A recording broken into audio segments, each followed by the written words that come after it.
Hi, welcome along everyone today.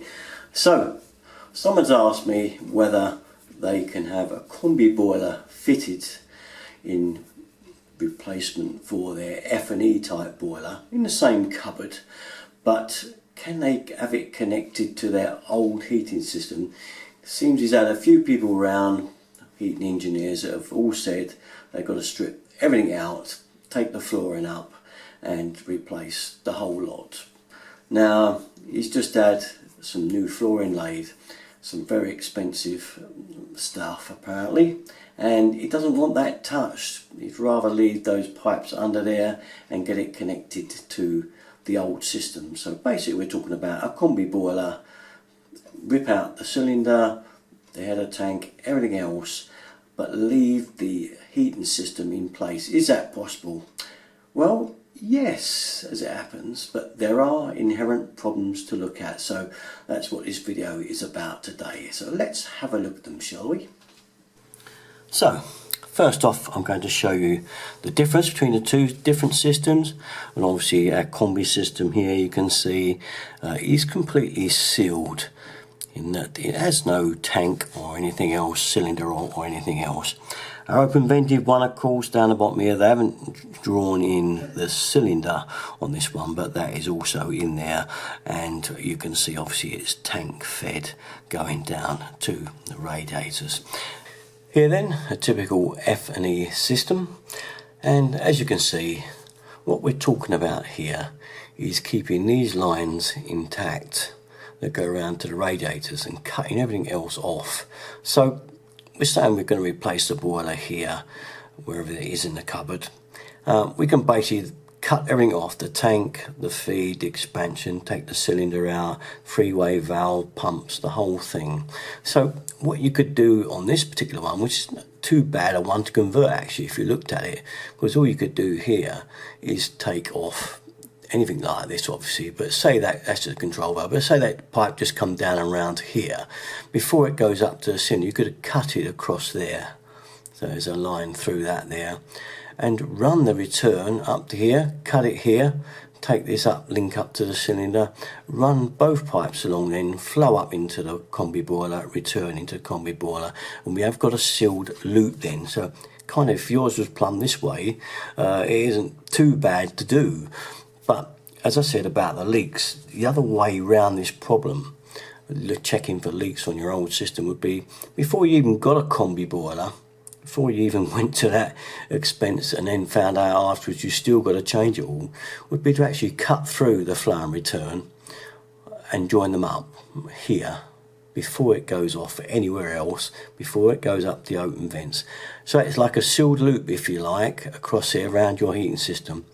You could then have it pressure tested across there. You have a little pressure pump that goes on with a valve, and then you could pump up the pressure in the heating system and the radiators and see whether over 24 hours the pressure stays up and doesn't drop. Then you know you've got a good chance that your old pipe work would be okay for connecting up to the boiler, your new one. So let's have a look at another system. As you can see, it's basically the same sort of thing. Now, lots of these systems on F&Es are piped in different ways.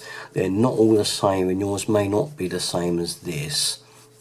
And as you can see, once again, you can chop out the cylinder, the feed tank, and well, obviously the cold tank as well, because you won't need any of it for a combi system. You can get rid of it and the cylinder. Once again, you can see how the pipes are coming up round here to the boiler. And basically, again, we're taking the boiler out, and we need to get our flow and return to the combi up here and past any of these valves, any of the tee-offs. We've got to get it back to before any branches occur, such as here, here, here and here. So we've got to get them back basically to around about here and then run them in and out.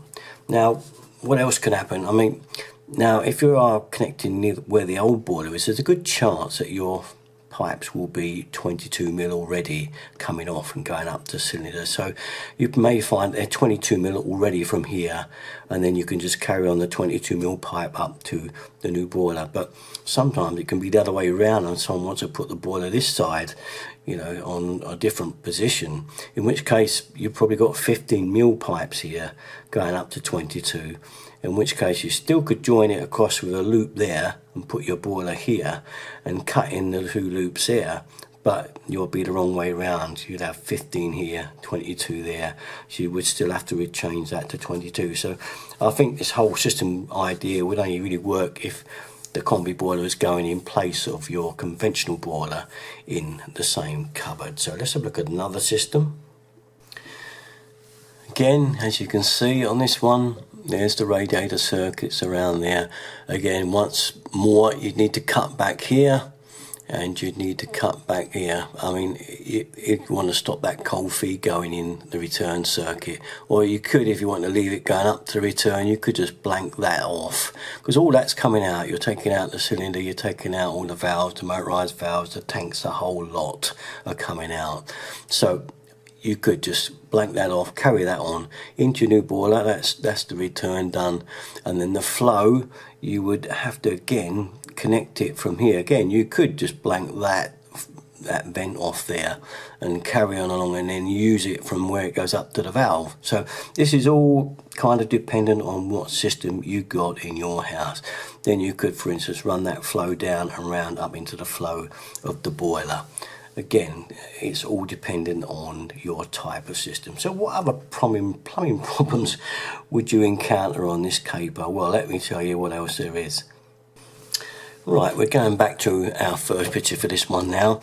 One problem, okay, if you're doing the boiler, and you can be a plumber, you can be a DIY man, you can actually take the water side out, but you mustn't touch the gas whatsoever without being gas safe registered. So that is one taboo area. You'd actually get someone to disconnect the gas if you're not registered and plugged off while you did the alterations to the plumbing. You can do all the plumbing, and you can actually hang the boiler, and you can do the flame return into the boiler. Once again, you can't touch the gas, and also you can measure up for the flue, drill the hole through if it needs a fresh hole, but once again you can't even touch the flue. It comes under the regulations. What a lot of plumbers do that are not registered is to get a registered fitter around to do those parts for you.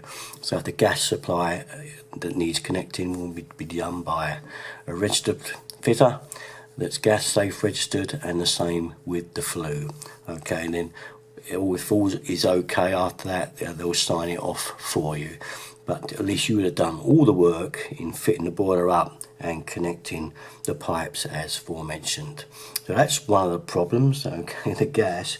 I know it's not the end of the world, but what's one of the other problems is that you may have a 15mm supply to this boiler in gas. You may have 22, but it also may feed off to different appliances. It may be going off to a gas cooker in 15 and so on. And also, you see, the problem with a combi is that the gas supply should be untampered and come straight through to the boiler in 22 to keep enough pressure for the boiler. It's got to have a certain amount of gas supply to keep that boiler firing up good and proper with the full pressure it needs, and no tee-offs. So that is something else to bear in mind. That is the number one.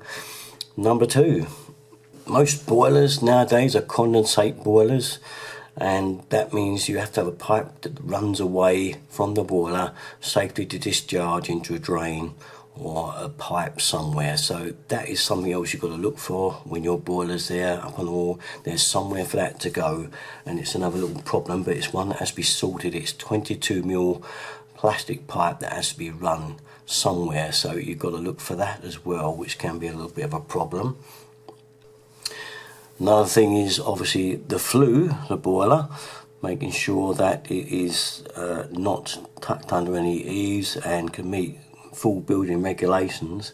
The boiler flue has got to be clear with so much dimensions either side of it, and there's lots of little things that could be different from the one that you've got to the boiler flue that you're going to have on a combi. So it has to meet certain regulations, so make sure that if you're using the same flue hole, it is quite safe to do so, in that it will meet the regulations of a combi boiler.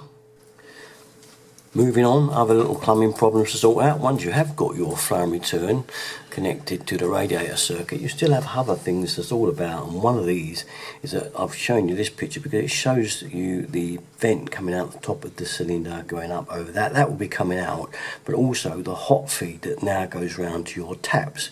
Now that one also is going to have to be rerouted around and down to your boiler, because that is the main hot feed out. Okay, so that one's got to be sorted.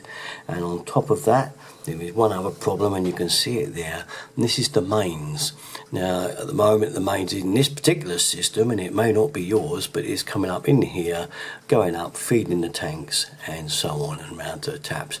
Now in your cupboard you may not have mains cold water, so that's something else you've got to consider. You've got to get mains in there to feed the combi boiler. Just another little hurdle for you. So in answer to that first question, as I say, can this be done? Can these conventional system be changed over to a combi? And you can see that it can be, but there are lots of little snags in there. It makes life very difficult and awkward, but not to say that it can't be done. But you can now see why most plumber heating engineers would rather just install the whole thing from new. And don't forget one other last thing, obviously. I mean, if you haven't had your system cleaned for a while, you don't know how much sludge and black stuff there may be in these radiators, and indeed the pipe work. So you may even as well have to have that all flushed out and cleaned before you even consider using that old system, which is another thing again. So you start to rack up all these problems, and as I say, you can see why most heating engineers just renew the whole lot, and they know they're on safe ground. But if you really want to keep that old system in there, then it is possible. So there you have it then. It's something I was asked about, and I thought I'd clear it up anyway, so that you know that what can be done and what can't be done, and the problems that us plumbers face. Oh, it's a nightmare. Anyway, that's about it from me. Usual place for all my stuff, Derek from 33. Thanks for watching, guys. Bye bye.